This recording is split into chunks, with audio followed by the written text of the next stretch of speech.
Así que acompáñeme, hermano, al libro de los Hechos, en el capítulo número 17. Libro de los Hechos, capítulo número 17.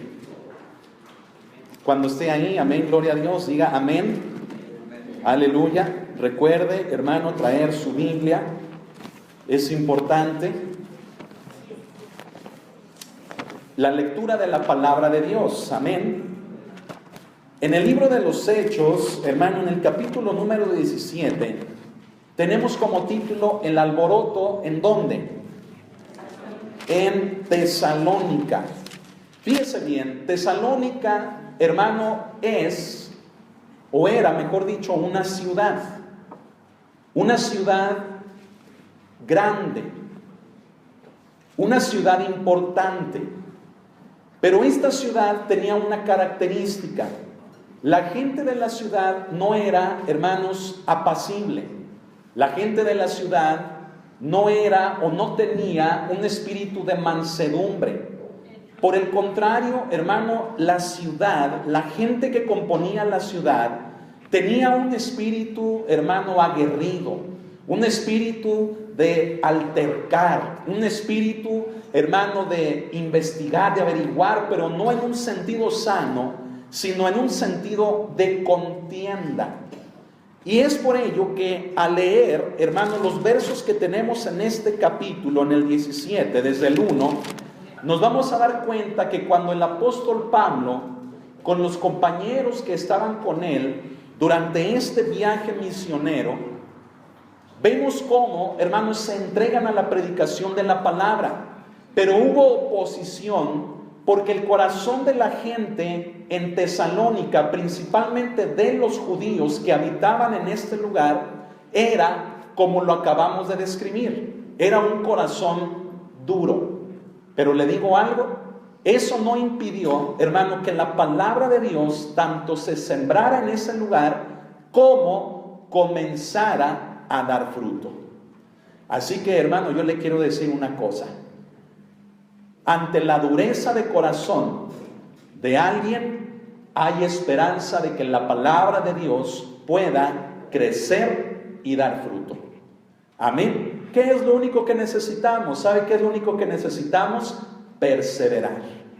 Y junto con esa perseverancia necesitamos poner en práctica el amor, la paciencia. ¿Por qué? Porque sin estas dos cosas, nuestra perseverancia se puede convertir en algo tan fatigante que puede llegar, hermano, al cansancio, al agotamiento de una persona y rendirse y llegar a decir, aquí jamás, es decir, en el corazón de esta persona jamás habrá fruto. Pero no lo podemos saber si no perseveramos. Y esto ya saben cómo. Con amor y con paciencia. Amén. Así que acompáñame a la lectura de la palabra de Dios. Hechos capítulo número 17. Desde el versículo número 1. Dice la palabra del Señor así. Pasando por Anfípolis y por Apolonia, son ciudades, llegaron a Tesalónica, donde había una sinagoga de los judíos. Recuerde que la sinagoga era el lugar del culto a Dios por parte de los judíos. En Tesalónica no era la excepción que hubiera un lugar, hermano, destinado para ello, porque donde quiera que hubiera judíos, aún estos esparcidos, escuche, ellos procuraban, hermano, tener un lugar de reunión, un lugar en donde pudieran celebrar sus cultos, hermano, dedicados al único Dios verdadero y todopoderoso. Dice la Escritura que el apóstol Pablo pasó por dos ciudades antes de llegar, hermano, a Tesalónica. Y cuando llega a esta ciudad, la costumbre del apóstol Pablo era que primeramente iba a la sinagoga, donde se encontraban los judíos. Él primeramente, hermano, iba a anunciarles el evangelio de Cristo a ellos. Escuche esto, siendo que el apóstol Pablo era un apóstol precisamente, pero dedicado su ministerio, su función a los gentiles. Recordemos que los gentiles son todos aquellos, o mejor dicho, somos todos aquellos que no somos judíos. Amén. Entonces fíjese bien, aunque el ministerio del apóstol estaba enfocado a los gentiles, el apóstol lo primero que hacía al llegar a una ciudad era dirigirse al lugar en donde se concentraban los judíos. Y le voy a decir un dato más. ¿Sabe usted que una sinagoga era un lugar complicado para predicar la palabra de Dios? Y usted dirá, ¿pero por qué? Porque se supone que ellos tenían el conocimiento de Dios. Precisamente, hermano, por ello, porque el conocimiento que ellos tenían de Dios los había llevado, o mejor dicho, los había alejado, ya no solamente del amor de Dios, de quien habían recibido una ley por amor, sino que también, hermano, los alejaba de que aquel de quien ya habían escuchado, es decir, de Jesús, los alejaba de creer de que ese Jesús fuera el Cristo o el Mesías que desde los profetas, hermano, había venido Dios anunciando que vendría y que daría su vida en favor no solo de su pueblo, sino de todo el mundo. Ese lugar era complicadísimo, hermano, por ello. Era una cuna, en otras palabras, de conocimiento. Y cualquier persona, hermano, que se paraba en un lugar como este, hermano, tenía que tener una cátedra, un dominio de un conocimiento grande, tremendo, para que al frente de los oyentes pudiera declarar y exponer con un conocimiento, hermano, profundo en las Escrituras, algo nuevo o una revelación que conforme a la Escritura pudiera quitarles el velo de ese desconocimiento tan grande a la gente, pero principalmente a los judíos. Les cedían el lugar, les cedían la palabra, pero todo aquel que se paraba en ese lugar tenía que ir preparado con el conocimiento que tenía que hablar. Entonces imagínense, hermano, no era cualquier cosa llegar a predicar en un lugar como este. Pero ahí tenemos a un hombre como Pablo, que dice en el verso 2, y Pablo, como acostumbraba, fue a ellos, a los judíos, y por 3 días de reposo, ¿qué hizo? Discutió con ellos. Fíjese bien.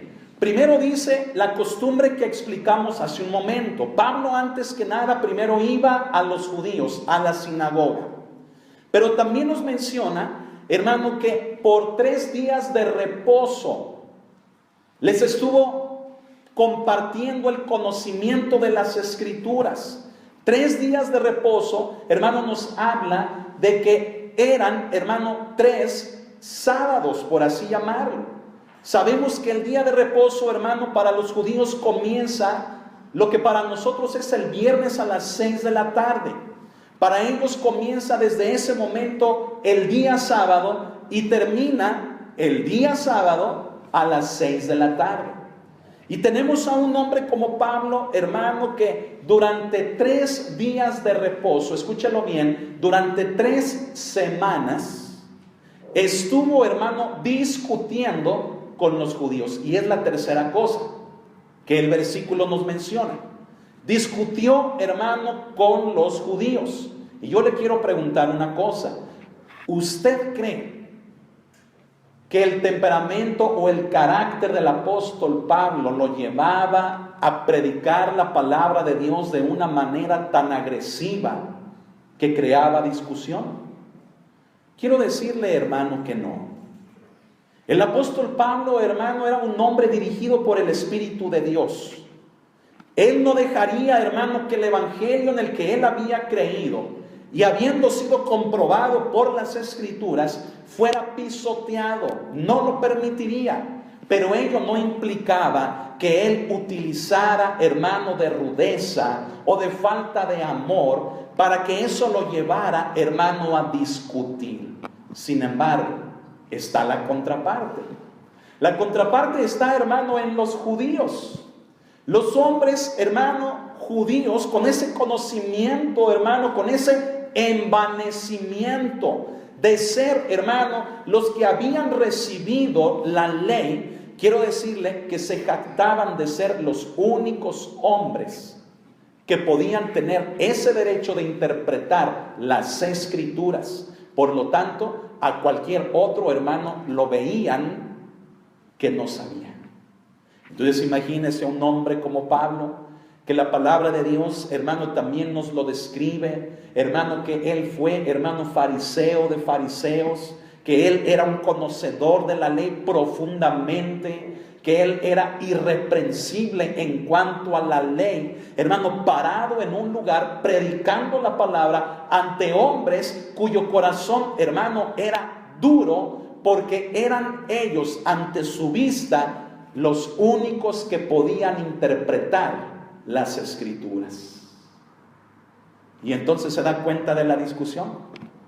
¿Por qué, hermano, la palabra de Dios nos señala que viene esa discusión? Y el apóstol Pablo, hermano, aún con todo y eso, fíjese bien lo que nos dice en el verso 3. Dice que declarando, ¿y qué más? A ver, díganlo una vez más, declarando y predicación expositiva. Declarando y exponiendo por medio de las escrituras. Escuche esto, hermano, es bien importante.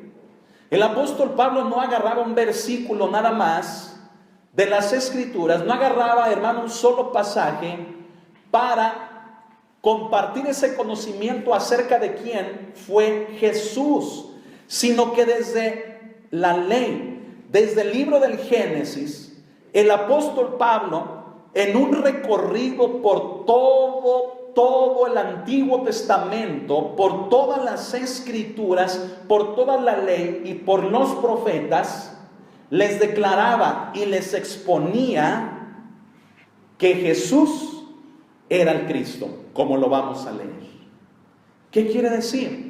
Quiere decir, hermano, que el conocimiento del apóstol era profundo en la palabra de Dios, para poder explicar que desde el libro del Génesis las promesas mesiánicas se cumplieron a través de la ley, a través de los profetas, en la vida misma de Jesucristo. Hermano, se necesitaba un conocimiento grande de las escrituras. Si usted se quiere dar una idea, usted puede leer el capítulo 7 del libro de los Hechos. ¿Quiere saber cómo es una predicación expositiva? Lea el capítulo 7 del libro de los Hechos. Ahí tenemos, hermano, la defensa de un hombre llamado Esteban, hermano, que comienza desde Abraham, explicándole a todos los judíos que estaban en el Sanedrín, acusándolo, y llegando, hermano, hasta la persona de Jesucristo y diciéndoles: aquel, siendo el Hijo de Dios, aquel al que ustedes mataron. Necesitamos conocer la palabra de Dios. ¿Cuántos dicen amén? Necesitamos saber, hermano, de qué habla el Génesis, el Éxodo, el libro del Levítico, de Números, de Deuteronomio, de Josué, de Jueces, de Ruth, amén, de Primera y Segunda de Samuel, Primera y Segunda de Reyes, de Pedro, ¿verdad? Primera y Segunda de Crónicas, Esdras, Nehemías, Esther, Job, Salmos, Proverbios, Eclesiastés, Cantares, Isaías, Jeremías, Lamentaciones, Ezequiel, Daniel, Oseas, Joel, Amós, Abdías, Jonás, Miqueas, Nahum, Habacuc, Sofonías, Ageo, Zacarías y Malaquías. Y luego después, Mateo, Marcos, Lucas, Juan, Pedro, Pablo, Tito, Santiago, no se crean, ¿no? Mateo, Marcos, Lucas, Juan, Hechos, Romanos, Primera y Segunda de Corintios. ¿Qué sigue?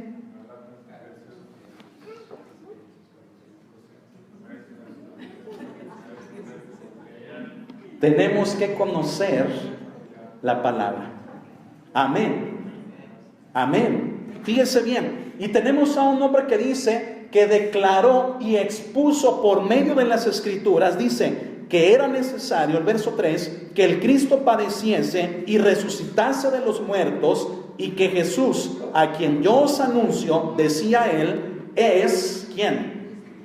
El Cristo. Fíjese, no solamente, hermano, la predicación de Pablo incluyó el sufrimiento, hermano, de Jesús, su pasión, lo que estaba dicho, lo que estaba escrito en los profetas, sino que incluyó una parte, y subráyala en su Biblia, de ser, hermano, necesario que esté a su alcance, hágalo. Incluyó la resurrección del Hijo de Dios. ¿Y sabe a qué se le llama eso? Una predicación completa. ¿Sabe por qué? Porque la resurrección, hermano, es un tema que muchas de las sectas, no solamente de aquel tiempo, sino de las de hoy en día también, es un punto, hermano, que no pueden escuchar porque no lo aceptan, porque no creen que haya sucedido algo semejante. Hermano, y quiero decirle lo siguiente: Jesucristo resucitó. Amén. Cristo, hermano, no solamente sufrió por nosotros, sino que el Padre lo exaltó, lo glorificó. Hermano, en la humillación que el Hijo de Dios, hermano, sufrió, el Padre lo exaltó, resucitándole de entre los muertos. Amén. Y entonces Pablo concluye su predicación diciendo que Jesús era o es el Cristo. Amén. ¿Y cuántos pueden decir lo mismo? Jesús es el Cristo. Amén. Dígalo conmigo: Jesús es el Cristo. Amén. La palabra de Dios, hermano, no nos relata exactamente la predicación del apóstol, pero incluía, hermano, los puntos que acabamos de mencionar, los que están incluidos en este verso 3, que era necesario que Cristo padeciera, pero que asimismo resucitara, porque Él era el Hijo de Dios, el enviado de Dios. Amén. ¿Y qué dice en el verso 4? Mucha atención aquí. Y algunos, dice, y algunos de ellos creyeron y se juntaron con Pablo y con Silas, y de los griegos piadosos, escuchen, gran número, y mujeres nobles. ¿Qué dice? O sea, que eran una cantidad también considerable de mujeres griegas piadosas. ¿Qué le parece? Los judíos, hermano, endurecieron su corazón ante la predicación de Pablo. Sin embargo, algunos de ellos creyeron. ¿Y cuántos usted se imagina, hermano, cuando escucha a algunos? ¿Cuántos se imagina? Unos 200. ¿Quién da menos? ¿Quién da menos? Hermano, los que creyeron en Jesús de los judíos, miren, eran contados con los dedos de las manos. Y sería algo exagerado si les digo que hasta con una mano. Fueron poquitos, pero de los griegos, escuche eso, es tremendo. Aquellos griegos, hermano, cuyo pensamiento, hermano, de filósofos, hermano, como un Sócrates, como un Platón, hermano, que ya habían, hermano, invadido y conquistado mucho, hermano, a las tierras de aquellos tiempos. Ese pensamiento helénico tan tremendo, tan profundo y tan lleno de filosofía, hermano, escuche, el evangelio de Cristo fue capaz de convencerlos a ellos. ¿Qué le parece? ¿Se da cuenta, hermano, que necesitamos prepararnos para predicar la palabra de Dios? Usted puede hacerlo con lo que conoce, pero el día, hermano, que le comparta a una persona, hermano, que le empiece a decir, pero es que el concilio de tal ciudad, y que la fecha, y que aquello, hermano, y usted se quede así y diga, ¿y eso qué es? ¿De dónde salió? Se va a dar cuenta de que necesita conocer un poco más. Amén. Y fíjese, este hombre, hermano, inspirado por Dios, fue capaz de que por medio del evangelio de Cristo convence a los griegos, judíos a algunos, pero de los griegos, hermano, muchos. Los versículos que siguen son todavía más interesantes. Ponga mucha atención. Verso 5. Entonces los judíos que no creían, teniendo ¿qué? Celos. Qué bárbaros. Dice, teniendo celos, tomaron consigo a algunos ociosos, hombres malos, y juntando una turba, alborotaron ¿a quién? A la ciudad. Ah, caray. ¿Sí se da cuenta de la descripción? Los judíos que no creyeron agarraron a unos hombres ociosos. ¿Qué significa, hermano, por ociosos? Miren, no nada más que estaban ahí tirados en la plaza principal del pueblo, viendo pasar a los demás y nada más así, sin no. El que fueran ociosos, hermanos, significa que se dedicaban, ¿ya me entendió? Que se dedicaban, hermano, a cosas turbias, a cosas, hermano, que involucraban todo lo que era deshonesto, todo lo que tenía que ver con la violencia. Eran hombres, hermano, que por un sueldo eran capaces, hermano, de asesinar, de robar, de crear, hermano, destrucción. Y dice la palabra que también, hermano, a hombres malos. Y fueron capaces de alborotar a toda la ciudad. Usted dirá, ¿cómo se alborota una ciudad? ¿Dónde se comienza? Si quisiéramos alborotar la ciudad donde vivimos, hermano, ¿dónde comenzaríamos? Así es, hay puntos, hermano, claves que indican, hermano, que la ciudad está alborotada. ¿Y qué significa eso? Hermano, que estaban, fíjense bien, prendidos, estaban, hermano, en una actitud, hermano, enardecida por causa, hermano, de la predicación de un hombre, hermano, que con el conocimiento de Dios les demostró que Jesús era el Cristo. Pero ellos no lo querían reconocer. Toman hombres ociosos a que les ayuden a alborotar a toda la ciudad. Toda la ciudad, escuche, se llenó de ese sentimiento. ¿Sabe qué diría cualquier predicador de hoy en día? Diría, yo sacudo el polvo de mis pies de esta ciudad y vamos. ¿Y los que creyeron? ¿Qué hacemos con los que creyeron? Eran pocos, sí, pero creyeron. Y entonces, hermano, fíjese lo que sucede. En el versículo 5 dice que estos hombres con los judíos, dice, y asaltando la casa de ¿quién? Jasón. Póngame mucha atención. ¿Quién era Jasón? Esto es importantísimo, hermano. Poco se menciona de este hombre. Se cree que es el mismo Jasón que aparece en Romanos capítulo 16, verso 21.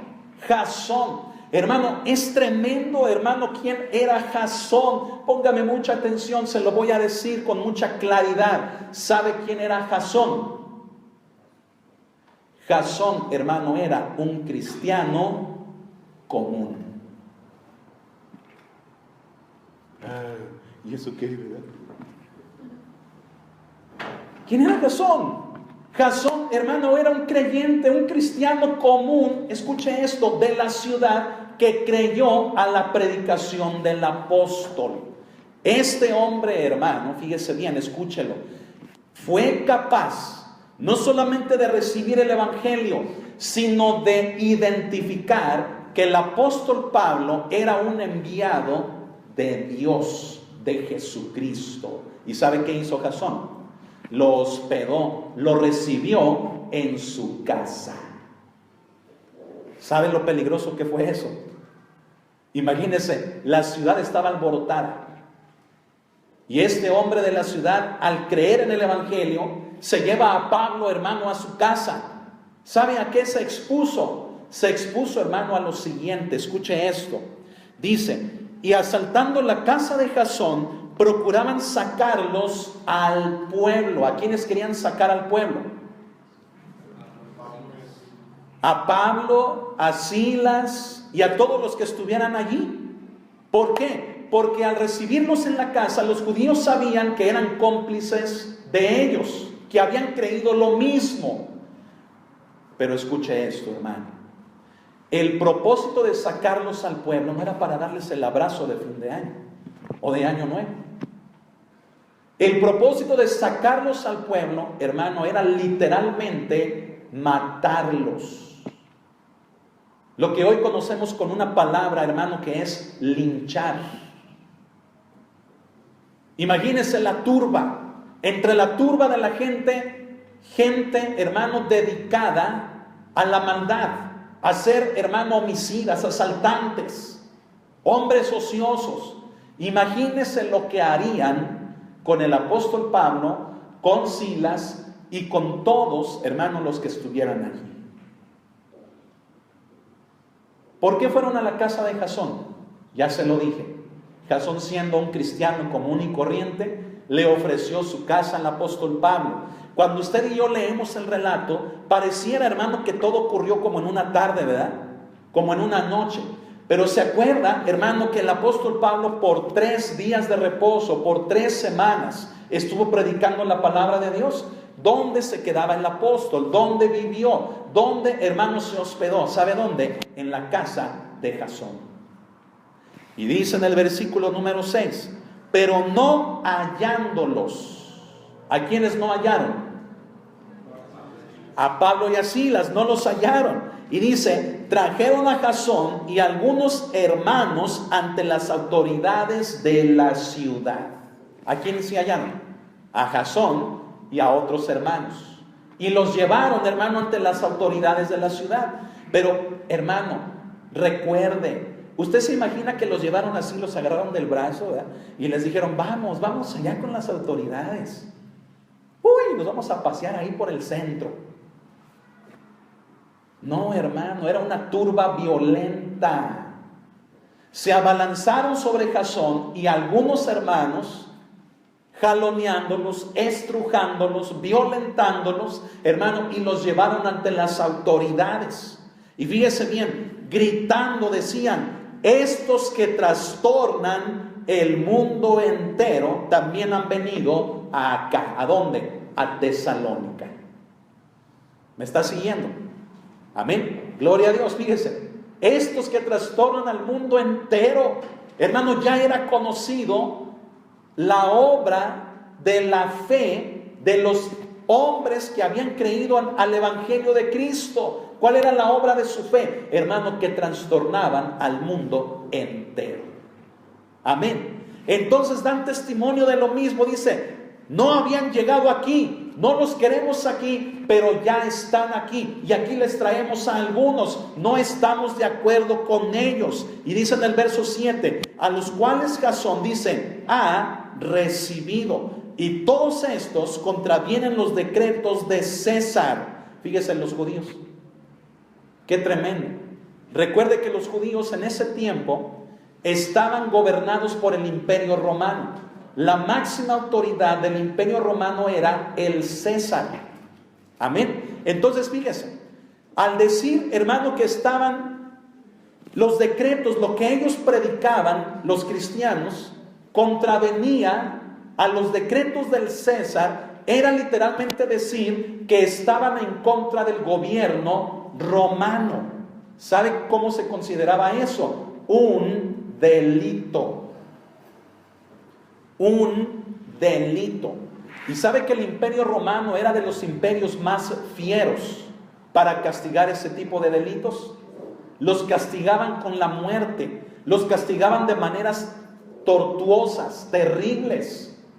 Así que, hermano, escuche, vienen y les dicen, Jasón lo recibió y estos hermanos también, y ellos están en contra del gobierno del César.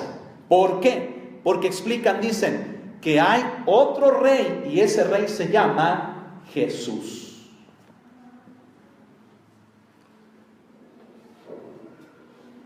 ¿Cuántos me están siguiendo, hermanos? ¿Están aquí todavía? Fíjese bien. Qué tremendo es esto, hermano. Sabe que muchos cristianos, cuando los amenazaron de muerte, les preguntaban esto, les decían, dinos quién es tu rey. Con la espada, hermano, en el cuello, habiendo asesinado a algunos de sus hijos, listos para echarlos, hermano, a los leones, a las fosas, hermano, con los gladiadores. Y sabe, hermano, que algunos se atrevieron a decir que no había más rey que el César.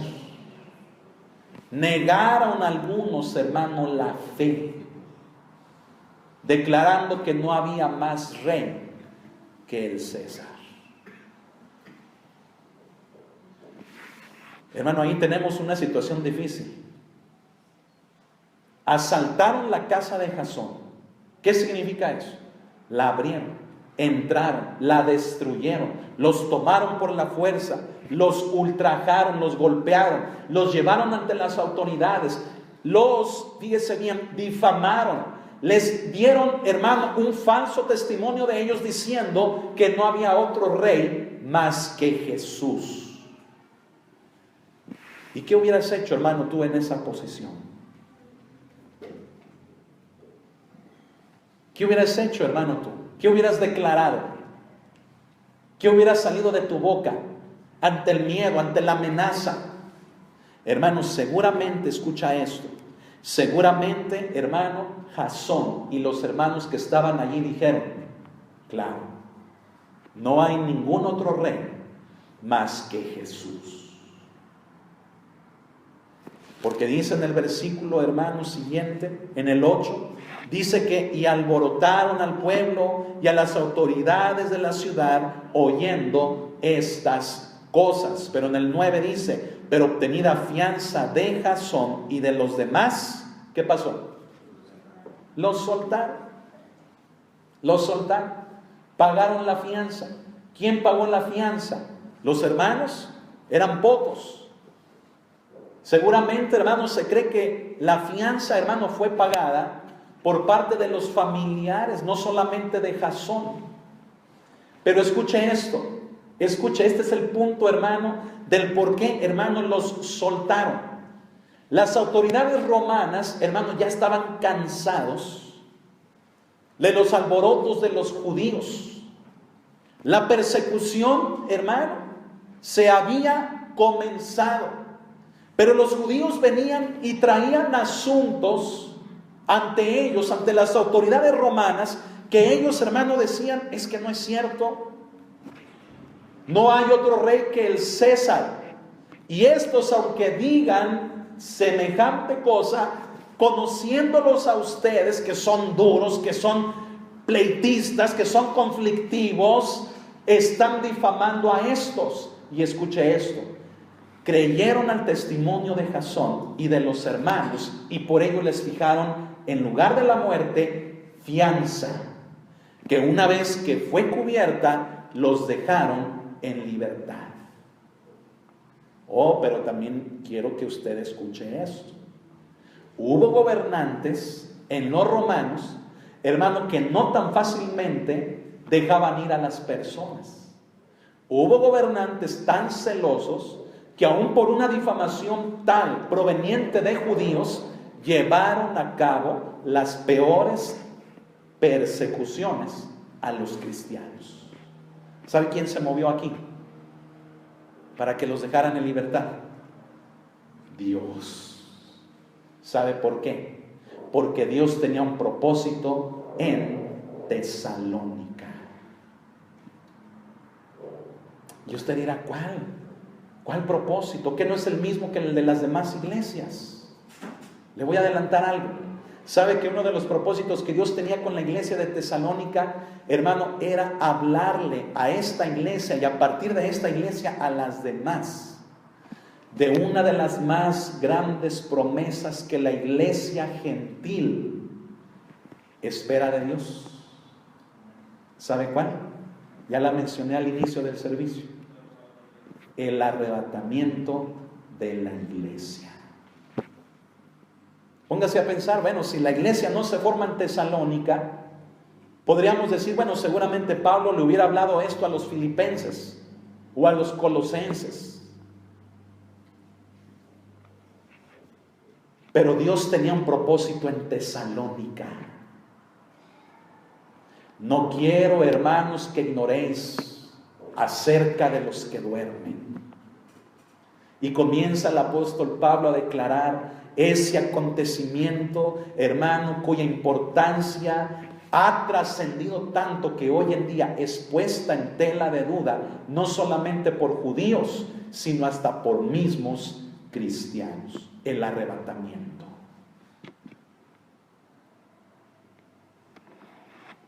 Y continúa la historia, hermano, y quiero terminar con esto, fíjese bien. En el versículo número 10, fíjese, mucha atención aquí. Dice: inmediatamente los hermanos, ¿qué hicieron? Enviaron de noche a Pablo y a Silas hasta Berea.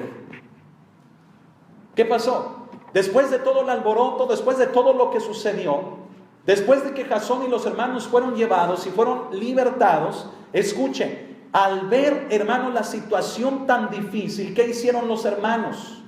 Los hermanos pusieron a Pablo y a Silas, hermano, a salvo, y los enviaron ¿a dónde? A Berea. Oh, hermano, gracias a Dios por los hermanos bereanos. Denle gracias a Dios por los hermanos bereanos. ¿Sabe por qué? Porque qué hermanos tan preciosos. Sabiendo lo que había pasado en Tesalónica, dijeron: eso puede pasar aquí, pero nosotros no vamos a obrar así.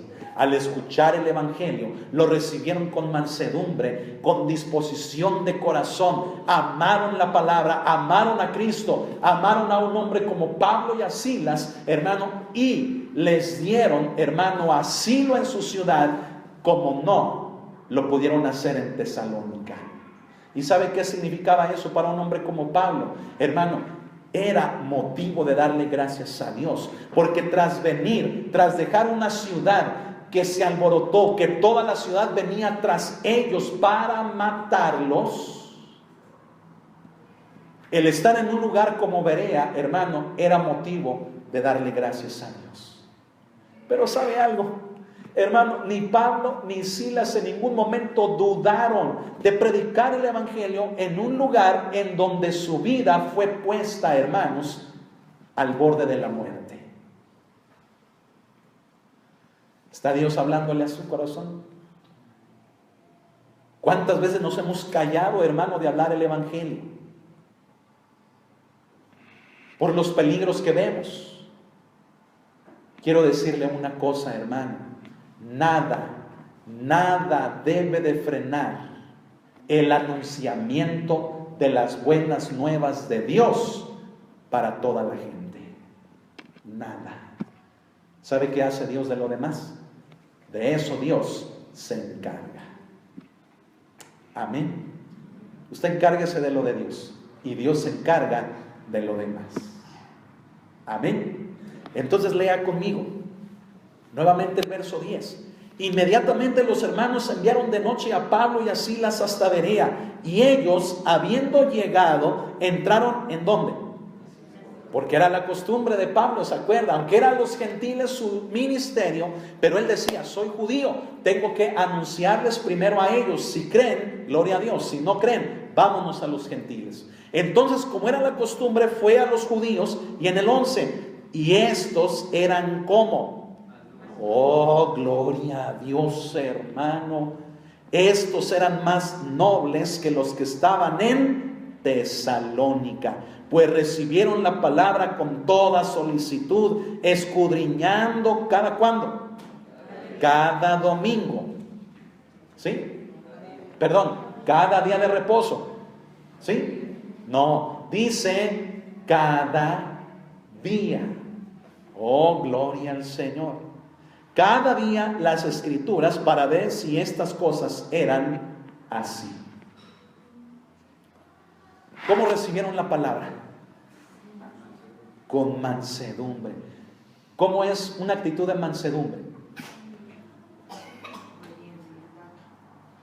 Humildad, obediencia. Amén. Gloria a Dios. Por ejemplo, hermanos, si yo les digo: miren, esta columna que tenemos aquí es de color azul. Y una persona mansa diría: sí, es de color azul. Ah, sí, gloria a Dios.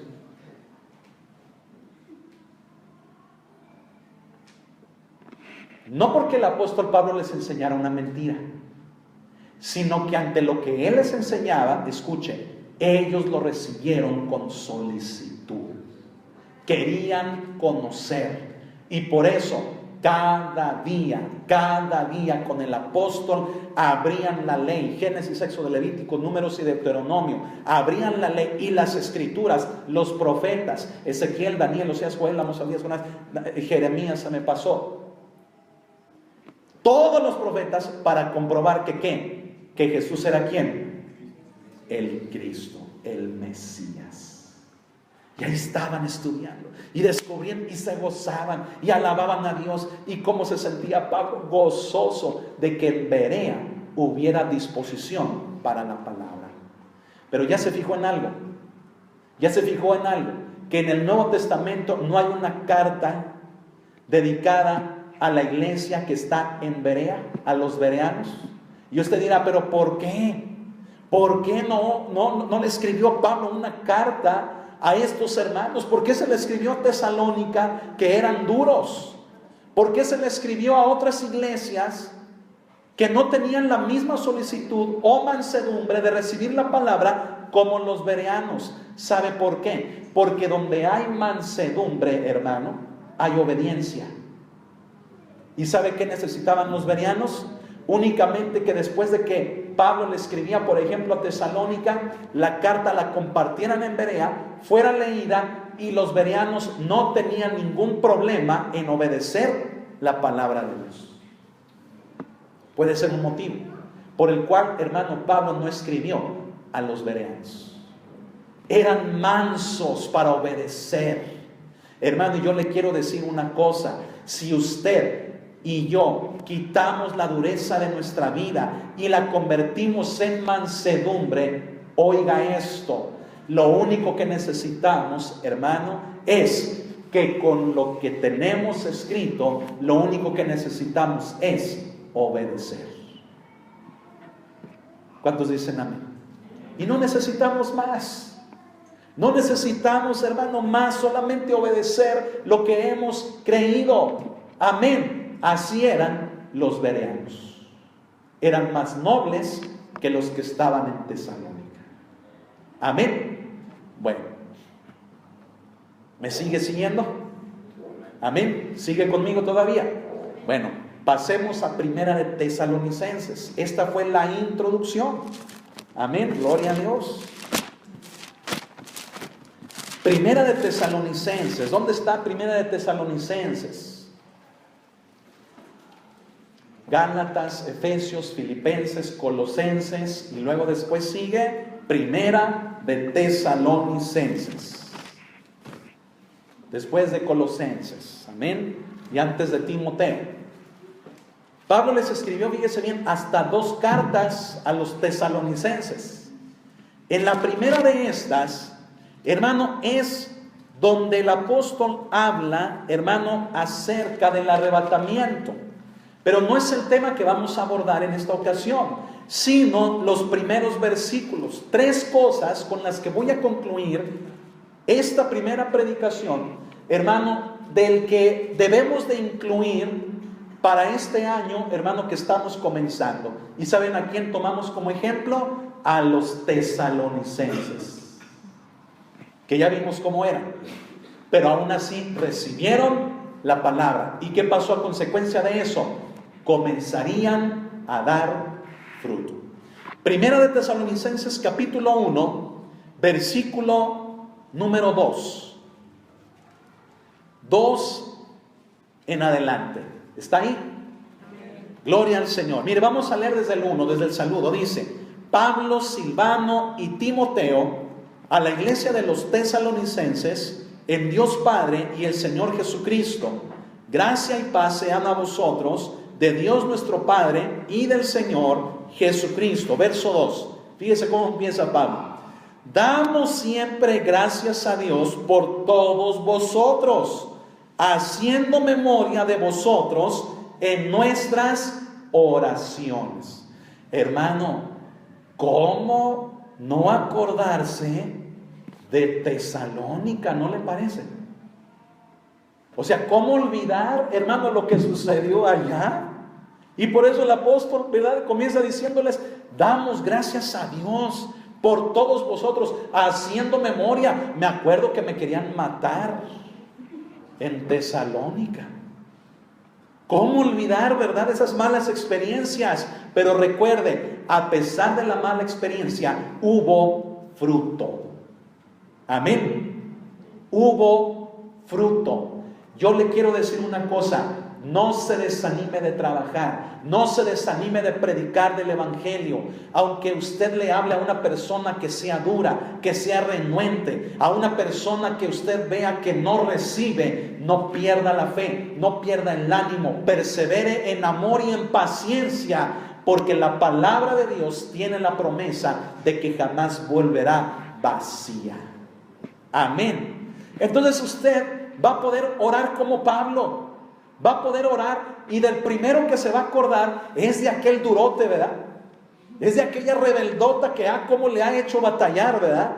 Pero usted le va a dar gracias a Dios, haciendo memoria de esas personas en sus oraciones. ¿Por qué? Porque les ama en Cristo. No por lo que le hicieron pasar, sino porque usted, perseverando, ha puesto en práctica el amor y la paciencia para hablarles del Evangelio. Y sabe una cosa, tarde o temprano usted va a cosechar el fruto de predicar la palabra de Dios. Amén. Entonces Pablo por eso comienza así. Y en el verso 3, mucha atención aquí: acordándonos sin cesar delante del Dios y Padre nuestro de la obra de vuestra fe, del trabajo de vuestro amor y de vuestra constancia en la esperanza en nuestro Señor Jesucristo.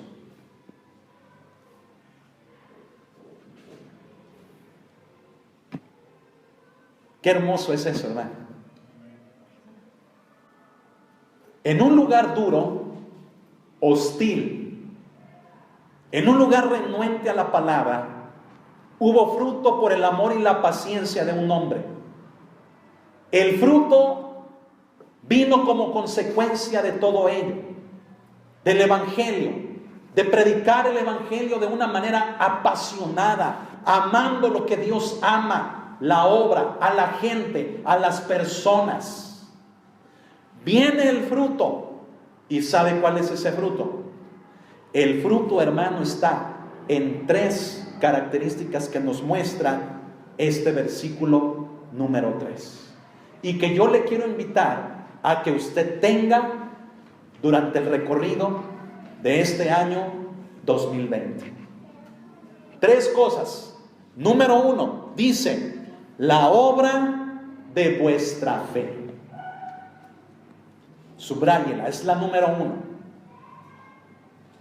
Primer característica del fruto de los tesalonicenses: la obra de vuestra fe. Número 2, del trabajo de vuestro amor. Es la número 2. Y finalmente la 3, y de vuestra constancia en la esperanza en nuestro Señor Jesucristo. 3 cosas que yo le invito, hermano, inclúyalas en sus propósitos para este año. Que nosotros podamos dar fruto, no porque seamos como los tesalonicenses, gloria a Dios, hermano, que no, pero si aún hubiera dureza en nuestra vida, hermano, ya nos dimos cuenta que la palabra de Dios se abre camino. El Evangelio de Cristo, hermano, encuentra la manera de germinar, de estar arraigada al corazón, para que empiece, hermano, a crecer, desarrollarse y llevar fruto, para que sea limpiado y nuevamente llevar fruto, y para que nuevamente sea limpiado y sigamos llevando más fruto. Pero incluya estas 3 cosas en su fruto. Número 1, ya la dijimos, la obra de vuestra fe. Y usted dirá: ¿y qué es eso, pastor? ¿Qué es eso? Hermano, pues la obra de vuestra fe, escúchelo, es la obra de vuestra fe. Amén. ¿Cuántos dicen amén? ¿Cuántos alaban a Cristo? Hermano, ¿qué misterio se acaba de resolver? Dígale a la persona que está a su lado: oye, ¿qué es la obra de vuestra fe? Y usted contéstele: pues la obra de vuestra fe. Amén. ¿Qué es eso? La obra de vuestra fe. Se lo voy a poner más claro. Sabe, hermano, que Santiago dedica gran parte de todo un capítulo en su carta a hablar acerca de que la fe sin obras es ¿qué? Muerta. Por lo tanto, ante un hombre como Pablo y un hombre como Santiago, que nunca se contradicen, siendo que muchos creen que hay contradicción entre ellos, pero que se resuelve con esto. Hermano, ambos hablaban de que lo que el cristiano cree lo debe de manifestar con obras. ¿Y cómo deben de ser esas obras? Buenas.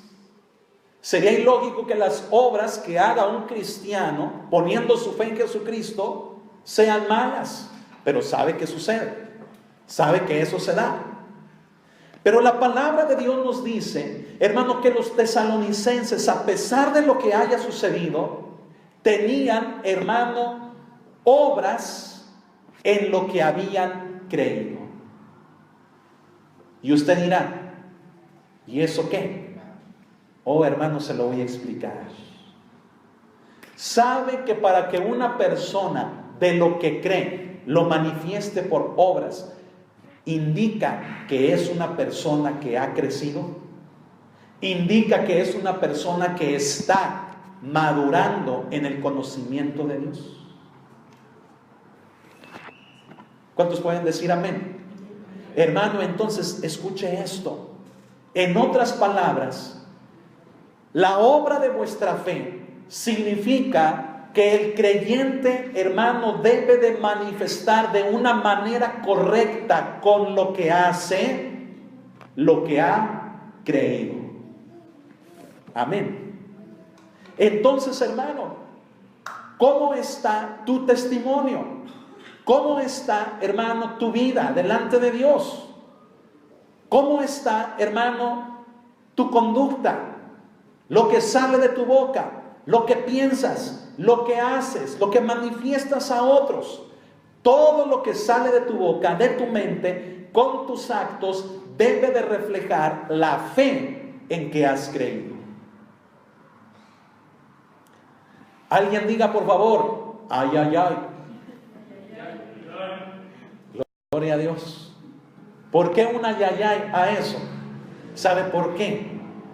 Porque aún los cristianos nos damos permisos. ¿Permisos de qué? De que siendo cristiano, habiendo creído en Cristo, nos damos permisos de hablar chinches y culebras y serpientes de nuestra boca, que en ningún momento manifiestan ni son coherentes con el Cristo en el que hemos creído. Y les estoy hablando de palabras. ¿Qué será, hermanos, si hablamos de pensamientos? ¿Qué será si hablamos de nuestra conducta, nuestros actos? Hermano, yo no veo a un hombre como Pablo que les dijera ahí a su equipo pastoral, ¿saben qué? Denme chancita, necesito desahogarme de lo que me pasó en Tesalónica. Y se volteó, hermano, se dio la espalda y empezó a maldecir y a echar vigas y a patear ahí enojado. Discúlpenme, pero no. Y sabe que esa es la filosofía de hoy en día. Es que desahógate, ten tus 5 minutos. Y saben que por esos 5 minutos podemos, hermano, perder mucho.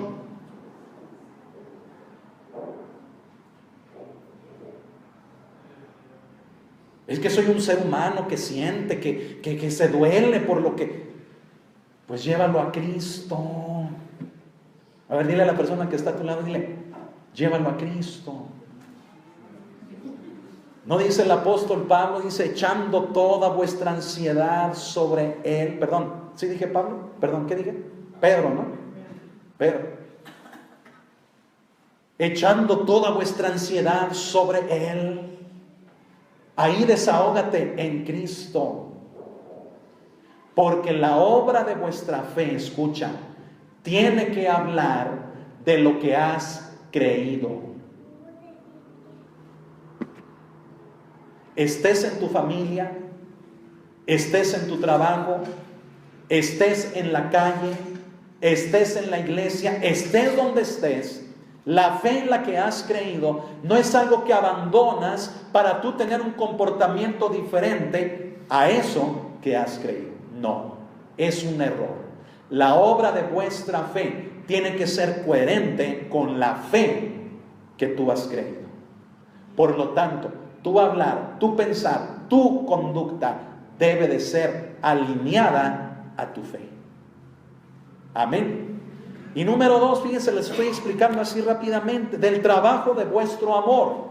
Número 2, ¿qué significa del trabajo de vuestro amor? Dile a la persona que está a tu lado, dile, lo que hacemos por los demás. Alguien diga otra vez, gloria a Dios.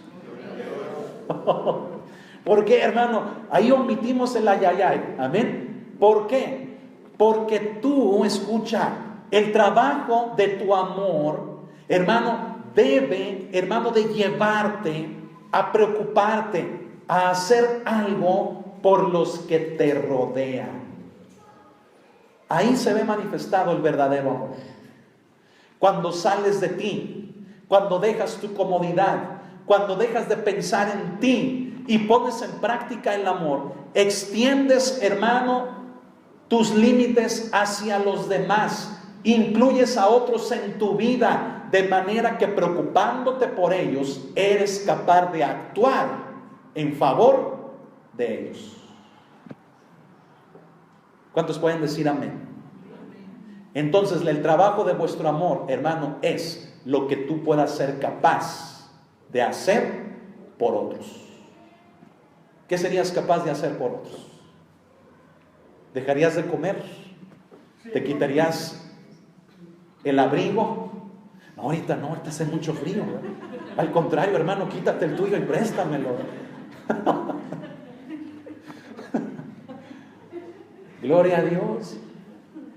Mejor dile, acércate, hermano, y aquí nos calentamos los dos. Amén. Entre más juntitos mejor, ¿no? Compartir. ¿Qué serías capaz de hacer por los demás? Amén. Y el último, escúchalo, y de vuestra constancia. ¿En qué? En la esperanza en nuestro Señor Jesucristo. ¿Y qué significa todo eso? Vuestra constancia, ¿qué significa? En la esperanza de nuestro Señor Jesucristo. Hermano, anótalo si lo estás anotando, memorízalo si lo estás memorizando, pero hazlo. ¿Sabes qué significa eso? Que los tesalonicenses, hermano, eran constantes.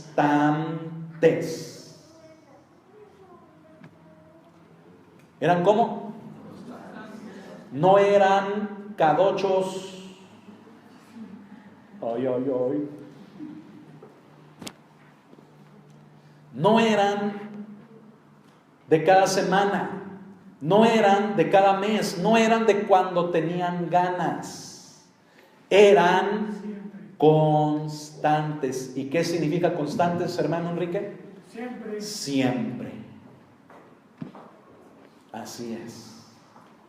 Y saben que eso nos hace falta mucho a nosotros. La constancia.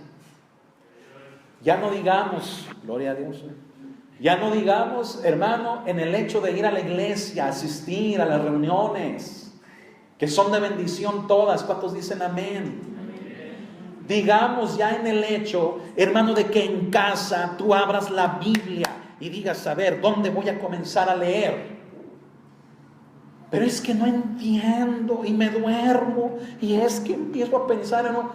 Hermano, es que necesitas ser constante. ¿Y sabes qué es constante? Que tienes que luchar contra la tele, que tienes que luchar contra el hambre, que tienes que luchar contra el sueño, que tienes que luchar contra aquello que te dice no leas, con aquello que te dice no ores, con aquello que de tu cuerpo te dice, mira, en lugar de estar leyendo cosas que no entiendes, mejor acuéstate, descansa, te lo mereces, campeón.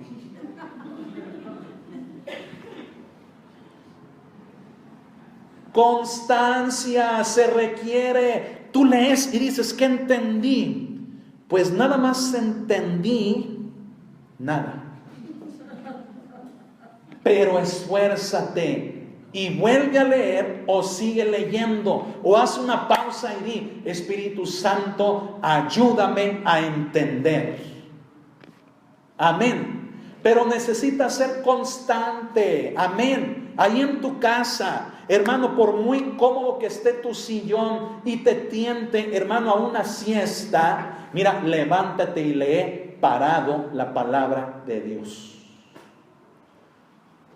Sal de tu comodidad, sé constante. Hermanos, ¿sabes que los mejores deportistas, escucha, los mejores deportistas, hermano, no son aquellos que tenían todas las comodidades? ¿Sabes quiénes son los mejores deportistas? Aquellos que lucharon a pesar de no tener comodidades. ¿Sabes que la comodidad, hermano, hace lo contrario? En lugar de crear a una persona constante, disciplinada, crea, hermano, a una persona que depende de su comodidad para hacer algo. Cuando no está cómodo, no lo hace, porque dice: es que necesito esto y lo otro, y tener, e ir, y tener, y comer, y hacer. Necesita un montón de cosas. Hermano, el constante lucha aún con lo que tiene y persevera en lo que no tiene, hermano, para poder crear una condición que haga que después no le cueste trabajo. ¿Quieren que les ponga más ejemplos? Ay. ¿Por qué nos cuesta trabajo alabar a Dios?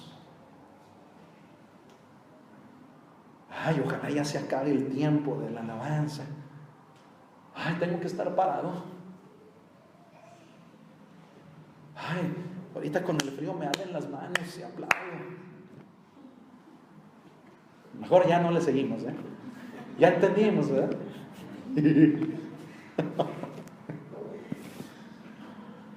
Hermano, ¿por qué nos cuesta alabar a Dios? ¿Sabes por qué? Porque no lo hacemos en casa. Y usted dirá: pero es que ahí no está el grupo de alabanza. Hermano, si quiere vamos. ¿Verdad, muchachos? Si quiere vamos. Usted nomás préstame un enchufe y yo me encargo de lo demás. ¿De dónde me conecto? Y yo me encargo de lo demás. Hermano, dígame, ¿cómo alababa la primera iglesia si no había, hermano, luz eléctrica? ¿O sí había? No, ¿verdad? No había hace 2000 años. No, eso se descubrió apenas hace un siglo. Hace un siglo. Hermano, ¿cómo alababan a Dios? Hermano, levantaban las manos, se ponían de rodillas, abrían su boca, sus labios, con sus labios proferían gratitud, amor, alabanza, exaltación a Dios. Amén. Y no esperaban muchos de ellos a que la iglesia se reuniera. Ellos personalmente alababan a Dios y pasaban, escuchen, no minutos, horas haciéndolo. De manera que cuando llegaban todos a la iglesia, hermano, la alabanza a Dios se escuchaba precioso. Y había unanimidad. ¿Por qué? Porque entre todos, hermano, se abrazaban de una forma, hermano, que dedicando aquella alabanza a Dios, hermano, como grupo, era un incienso agradable a Él, aún en tiempos tan terribles de persecución. Y hoy en día, que fíjese, hermano, le ponemos a la hermana Yamaha,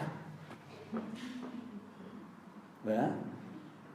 Le ponemos al hermano Shur. Le ponemos a los hermanos, fíjese, Proel, Escape Pro. Le ponemos a la hermana Ibáñez para que se oiga bonito y alabar a Dios. Y usted diga: oh, wow, qué hermoso toca el pastor. No, hermanos. Pero para que usted, hermano, diga: oh, wow, hay instrumentos para alabar a Dios. Hermano, no somos constantes como los tesalonicenses. Gloria a Dios. Ahorita la alabanza se va a poner bien suave. Amén. ¿Cuántos dicen amén? Oh, hermano, mire, ellos alababan a Dios, hermano, en las alcantarillas. Y sabe una cosa, hacía frío. hacía calor, pasaban todas las estaciones del año como aquí, hermanos. Y eran constantes. ¿Quiere que le siga? ¿O ya entendió lo que es la constancia? ¿Por qué nos cuesta tanto trabajo, hermano, asistir a las reuniones de la iglesia? ¿Por qué nos cuesta tanto trabajo, hermanos, escuchar un mensaje?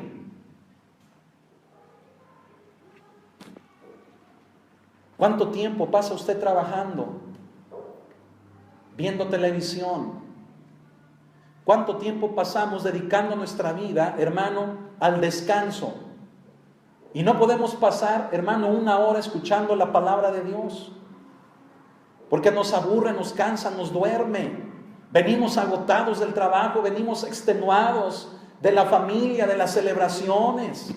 Y en la iglesia todo lo desquitamos. Todo lo sacamos y decimos, no, es que ahí la iglesia es la iglesia, ¿verdad? Ahí Dios me da chance.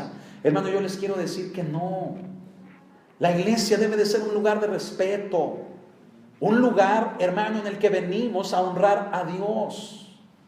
Y si tú eres capaz, hermano, de portarte de una manera correcta en un lugar público, en un lugar, hermano, donde se te piden ciertas cosas, ¿por qué en la iglesia, hermano, no somos capaces de guardar cierto orden?